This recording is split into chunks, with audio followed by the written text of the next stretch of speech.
Welcome back, our dear viewers, with our first distinguished guest for today. With over 23 years of experience, he specializes in sustainable design, urban planning, and innovative contemporary architecture that blends modern functionality with local heritage. His firm has delivered over 100 projects, including residential, commercial, and educational, and was recognized with an International Property Award in 2014. He features in media discussing architecture and construction lately. He shed the light on our late designs in the 60s.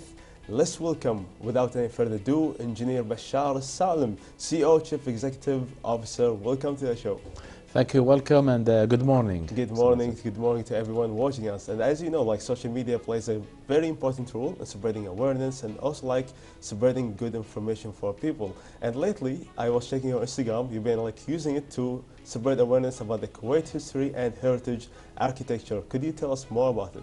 Yes. Well, first of all, I think architecture is a science. It's a science that many people misunderstand as science related to residential and housing only.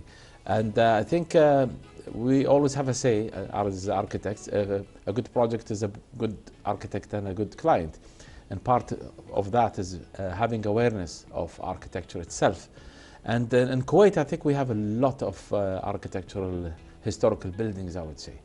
And bringing that in social media is trying to promote those buildings and trying to get the public to be aware of those buildings. And 3 videos or 4 videos, we just started to actually grab some of those historic buildings, something from the 60s that we had, a residential area of the 60s, and that's the time when, you know, the changes came into Kuwait, the oil boom.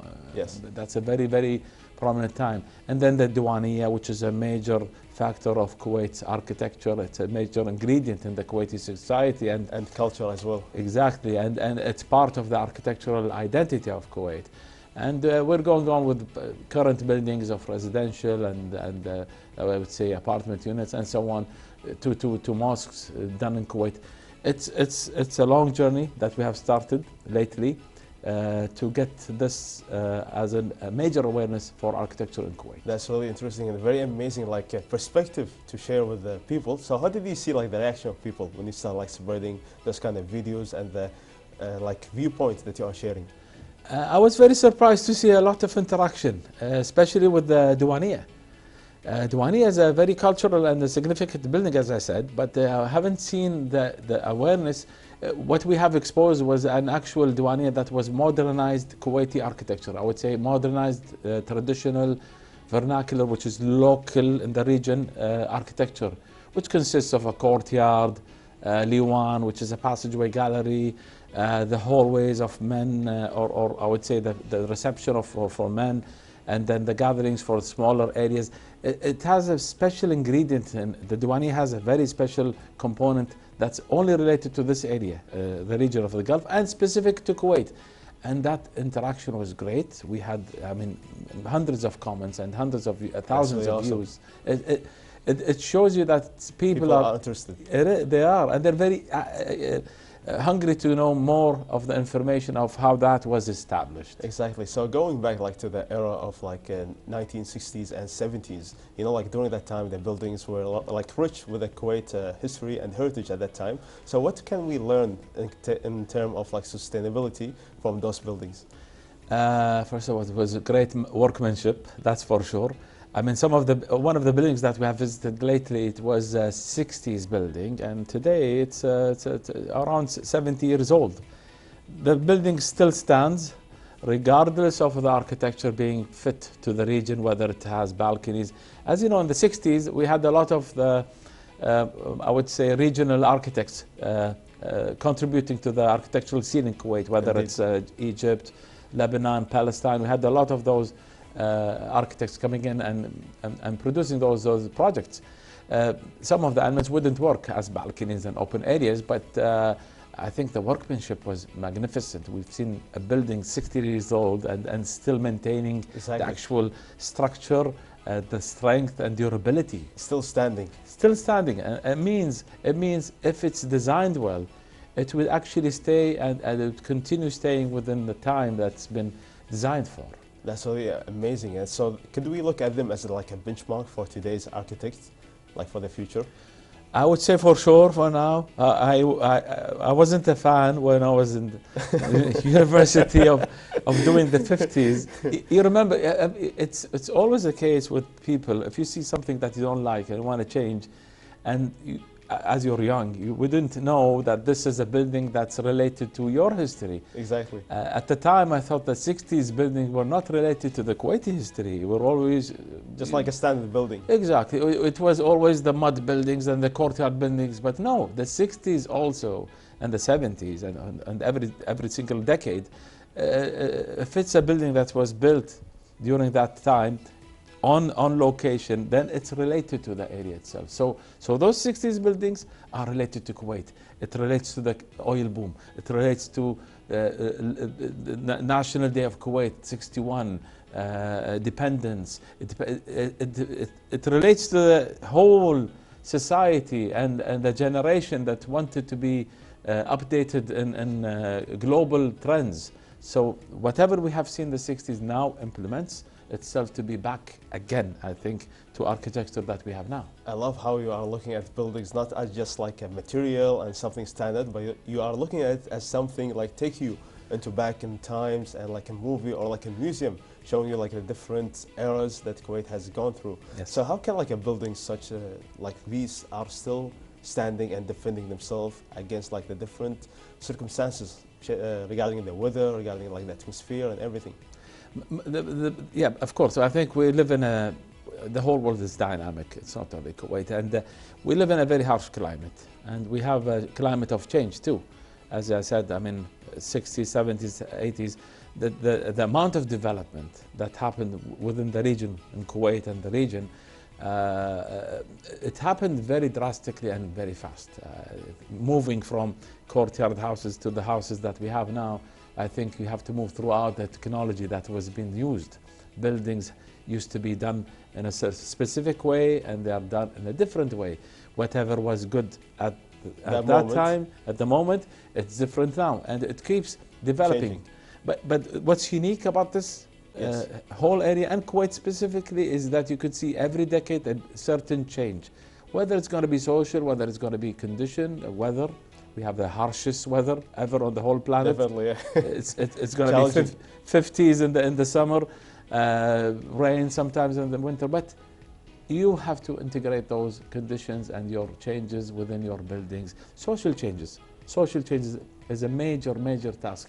You need to have that conservative society move from a very closed inward-looking house into an outdoorish kind of house with interaction of guests and maids and so on. Exactly.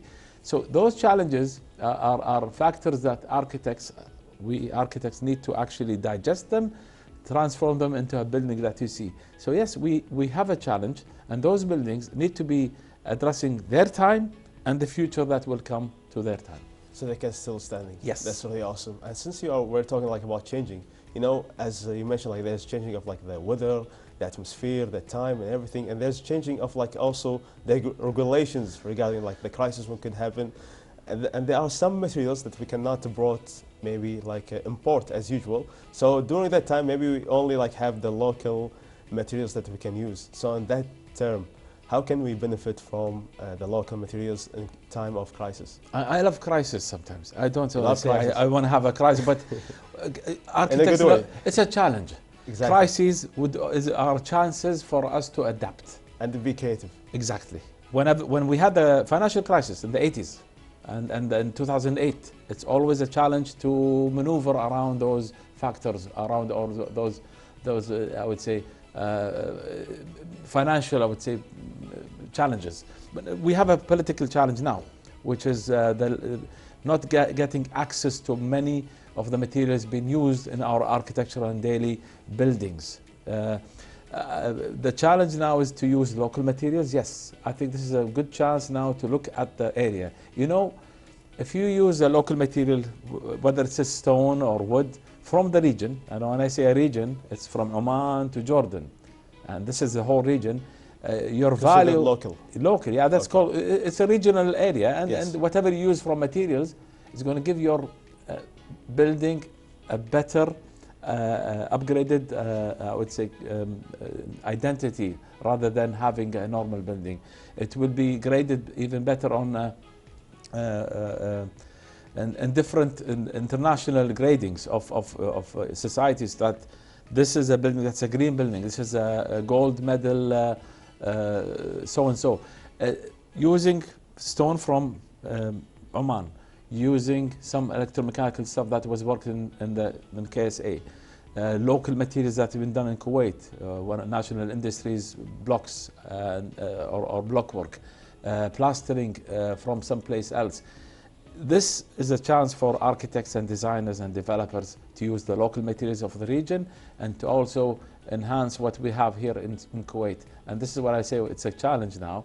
And I think there is a lot to be used to enhance our architecture. And I love that. Like, it's also like giving, you know, the vibe of you're not just gonna call it like a green building. It's gonna be called like a GCC building, you know, because they are taking materials from different backgrounds and different environments as well. Yes. That's really awesome. So now looking towards like the future. Yes. We want to go to the future. How can we balance between like keeping our identity of the buildings at the same time like being modernistic with what the world is recommended, like the modern designs? Again, the definition of identity. The identity is always related to a lot of factors. Again, its history, is the history of the region and the trends that happened, social impact, environmental impact, economical impact, and now we see it, political impact. This is your identity. You wouldn't be able to build a house from Italian marble if it wasn't for your economical strength and the modern shipping and so on. You wouldn't be able, or you have to be building a courtyard house due to the conditions that we had before without air conditioning. So you see how the identity would work on your different ingredients, I would say, to produce architecture. The future would hold things that I think we have to be looking for now. I think we need to depend on local talent, local material, local industries. We need to be aware of conservative architecture, conserving energy, trying to minimize the amount of wasted built areas. There is a lot of wastage now. There is a lot of unused areas that, yes, we have the regulations for it, but I think with time, things will have to change. Could improve. It would have to improve. We need to improve in every decade. Your energy cost is going to cost you a bit as we go on with time. Your materials need to be sourced locally if possible. Your talents that are here, talents meaning designers, architects, and builders. A combination of different talents. It is. Imagine now the builders that have been building the houses in the 50s and the mud houses before. They're all almost gone. They're a different generation. We need to probably bring back some of that here now. Some of the local regional countries are doing that too. The mud building, they need to bring it back. That as a profession and as a way of building and way of constructing those buildings, woodworks and so on. I think we need to focus more on the region, more on what's happening here in Kuwait, trying to enhance it, trying to actually use it as a step to the future. And that's really a very lovely word, like to conclude our segment for today. That's the message is like to use the local talents and the combination of the local materials that we have, so we can really boost the economy and at the same time like preserving our rich history. All thanks to our distinguished guest, Engineer Bashar Alsalem, for being with us and informing, taking us like in a journey, a very beautiful journey about the Kuwait architecture and the future for that. Thank you so much. Thank you very much. Thank you for having me. Thank you. Of course, it was very great pleasure. And now, dear viewers, we're going to take a quick break and then we're going to be back. Stay tuned for the other segments.